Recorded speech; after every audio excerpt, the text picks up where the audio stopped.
আল্লাহ তাআলা হযরত উমরের মতকে পছন্দ করেছেন। আর একটা হাদিসে আছে হযরত উমরের 4টা মতকে পছন্দ করে আল্লাহ তাআলা তার মতের উপরে একমত হয়ে আল্লাহ স্বয়ং কোরআনে এবং এই শরীয়তের হুকুমকে অবতীর্ণ করেছেন, নাজিল করেছেন। তার মধ্যে একটা হলো পর্দার আয়াত। মেয়েদের মহিলাদের জন্য এটা পর্দার আয়াত নাজিল করেছেন।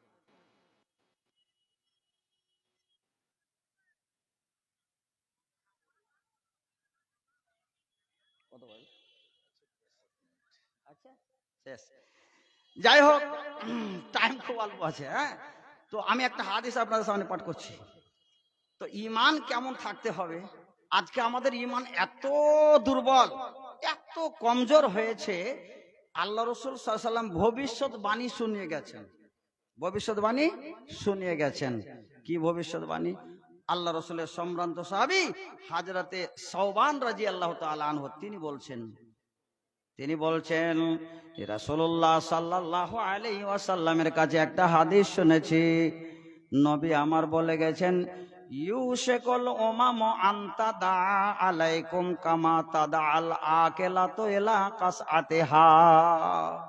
ঈমান আমাদের কেমন আছে এটা বুঝাতে চাইছি খুব শর্টে। আল্লাহ রাসূল বলছেন এমন একটা সময় আসবে, এমন একটা জমানা যুগ আসবে যে দুনিয়ার সমস্ত মানুষ, সমস্ত জাতি, সমস্ত কম, ইহুদি, নাসারা, খ্রিস্টান, জৈন, বৌদ্ধ, যত ধর্মের যত বর্ণের মানুষ আছে, মুসলমানদের উপরে আক্রমণ করার জন্য, মুসলমানের শক্তিকে গ্রাস করার জন্য, মুসলমানের শক্তিকে দুর্বল করার জন্য তারা উঠে পড়ে লাগবে। তাই তো চলছে চক্রান্ত। যে কিছুদিন আগে ঘোষণা হলো মুসলমানদেরকে ভারত ছাড়া করতে হবে, চুন চুনকে নিকাল দেंगे, চুন চুনকে নিকাল দেंगे इंडिया से मुसलमानों को। এটা হয়েছে না হয়নি? তারপরে এখনো চলছে, এটা বন্ধ হয়নি। এনআরসি কায়েম করব, এনপিআর কায়েম করব, এই সমস্ত কায়েম করে মুসলমানদেরকে অপদস্থ করা হবে। এই ভারতের মাটি থেকে মুসলমানকে বিতাড়িত করা হবে। তবে একটা কথা শুনুন, আল্লাহ তাআলা বলেছেন ওয়ালা তাহিনু ওয়ালা তাহজানু ওয়া আনতুমুল আ'লাউনা ইন কুনতুম মুমিনিন। তোমরা কোনো চিন্তা করিও না, চিন্তার কোনো কারণ নাই, আর ভয়েরও কোনো কারণ নাই। যদি তোমাদের অন্তরে ঈমান থাকে তাহলে পৃথিবীতে কোনো শক্তি এরকম জন্ম নেয়নি। America, London, France, Japan, German, সারা দুনিয়া যদি একত্রিত হয়ে যায় মুসলমানদের শক্তিকে গ্রাস করার জন্য, তারা যদি উঠে পড়ে লাগে, কোনো মতেই একটা লোম পর্যন্ত হিলাতে পারবে না। বলো নারায়ে তাকবীর। কেউ পারবে না। হযরত সাওবান বলছেন এমন একটা জমানা আসবে, আল্লাহ রাসূল বলেছেন যে সেই জমানায় সমস্ত তারা একত্রিত হয়ে মুসলমানদের উপরে আক্রমণ করার জন্য ঝাঁপিয়ে পড়বে। কেমন? একটা বাড়িতে অনুষ্ঠান যখন হয় আর দাওয়াত করা হয়, লোকেরা মানে খাওয়ার জন্য ভিড় জমিয়ে দেয়, এরকম হবে। সুবহানাল্লাহ। এবার আল্লাহ রাসূলকে প্রশ্ন করা হলো, ইয়া রাসূলুল্লাহ, তাহলে বলুন অমিন কিল্লাতিন নাহনু ইয়াউমাইজিন, তাহলে কি আমরা সংখ্যায় ওই দিন কম থাকব? সংখ্যায় কম থাকার কারণে আমরা কি এরকম হব, অপদস্থ হব? আমরা কি অপর জাতির কাছে মার খাব, অপমান হব? আল্লাহ পাকের নবী বলছেন না, তোমরা সংখ্যায় কম হবে না, বাল আনতুম ইয়াউমাইজিন কাসিরুন, তোমরা সংখ্যায় অনেক গুণে বেশি হবে, অনেক বেশি হবে, অনেক বেশি হবে। কিন্তু ওয়ালাকিন্নাহুম গোসাউন কা গোসাইস সাইলে। এই যে খড়গুলো, শুকনো খড়গুলো পড়ে আছে, আপনার পাশে নদী আছে, ওই বহতি পানিতে, স্রোতে আপনি শুকনা খড়টা যদি ছেড়ে দেন তো ওই খড়টা ভাসতে ভাসতে ভাসতে অনেক দূরে চলে যাবে। কেন? পানিতে তাকে ভাসিয়ে নিয়ে চলে যাবে। কেন? তার ওজন নাই। আর একটা বড় বোল্ডার পাথর যদি আপনি পানিতে নিক্ষেপ করে দেন তো যেখানে নিক্ষেপ করবেন সেখানেই বসে থেকে যাবে, ওকে পানিতে ভাসিয়ে নিয়ে যেতে পারবে না। উদাহরণটা খুব সুন্দর দিচ্ছি আপনাকে, শুনেন। এটা রাসূলুল্লাহ সাল্লাল্লাহু আলাইহি ওয়াসাল্লাম 1500 বছর আগে বলে দিয়েছেন। ভবিষ্যৎবাণী শুনিয়ে গেছেন। কথা বুঝতে পারছেন তো? আল্লাহ রসুল সাল্লাল্লাহু আলাইহি সাল্লাম বললেন যে মানুষের ওই সময় মুসলমানেরা মার খাবে, অপদস্থ হবে, অপমান হবে, মুসলমানদের বেইজ্জতি হবে, যেখানে সেখানে অপমান হবে। এর কারণটাই হচ্ছে তাদের কাছ থেকে আমল উঠে যাবে, তাদের ঈমান হালকা হয়ে যাবে, ফুটবলের মতো, শুকনা খড়ের মতো। যে ঈমানের উপরে মানুষ অটল হয়ে থাকতে না পারার কারণে, মানুষের ঈমানটা হালকা হয়ে যাওয়ার কারণে এরকম অবস্থা হবে। তখন কি হবে? আল্লাহ রাসূল বলছেন ওয়ালা ইয়াকযিফান্না ফি কুলু, আল্লাহ পাক বলছে, আল্লাহ পাকের নবী বলছেন ওয়ালা ইয়ানজিআন্নাল্লাহু মিন সুদুরি আদুবিকুল মাহাবাতা, মুসলমান বলে দুশমনদের অন্তর থেকে ভয়টাকে আল্লাহ উঠিয়ে নিবে, তাদের মুসলমান বলে ভয় থাকবে না। এমন একটা সময় ছিল, এমন একটা জমানা ছিল, মুসলমানের নাম শুনতে গেলে দুনিয়ার সমস্ত ধর্মের বর্ণের লোকেরা মুসলমানের নাম শুনলে, ইসলামের নাম শুনলে থরথর করে কেঁপে উঠেছে। কিন্তু এমন একটা সময় আসবে মুসলমানের ঈমান হালকা হয়ে যাওয়ার কারণে মুসলমানকে কেউ ভয় করবে না, মুসলমানকে কেউ কেয়ার করবে না। তাই যুগটা হয়েছে না হয়নি?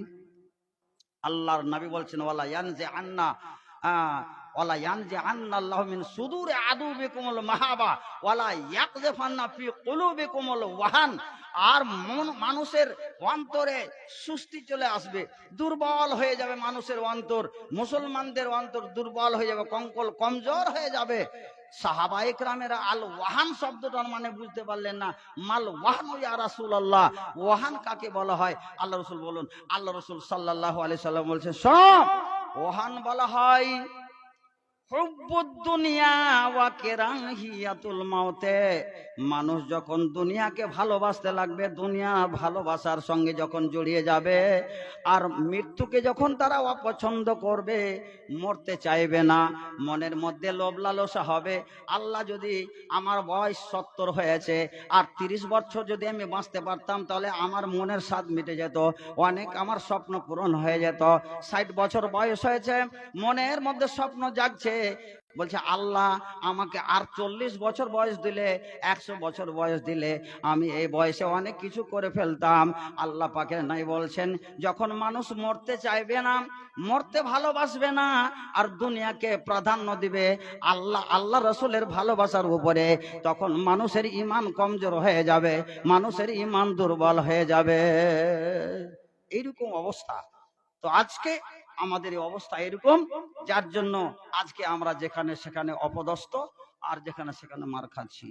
ভেবেছ কি তুমি চিনেছ তোমারে, ওরে মুসলিম নওজোয়ান, কোন আকাশের নক্ষত্র তোরা, কোন সমাজের সন্তান।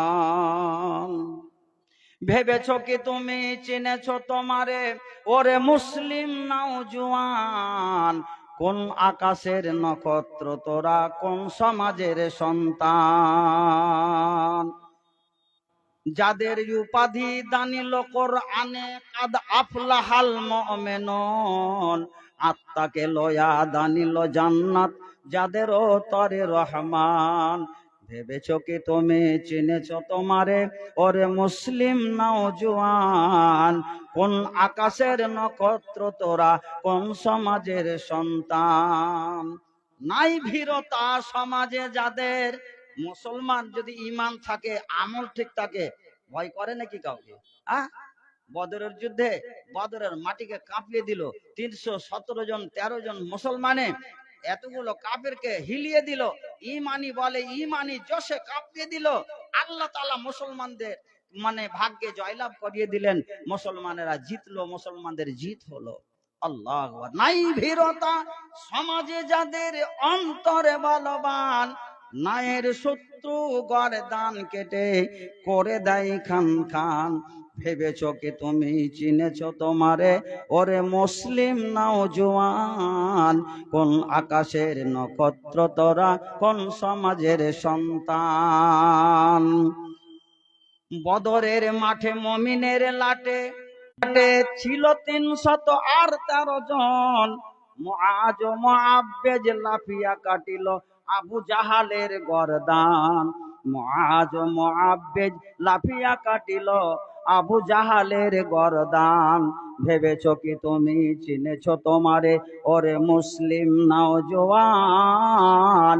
কোন আকাশের নক্ষত্র তোরা, কোন সমাজের সন্তান?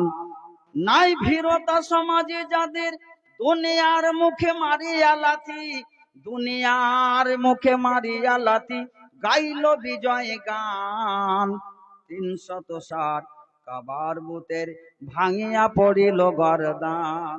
৩৬০ কাবার বুতের ভাঙিয়া পড়িল গরদান।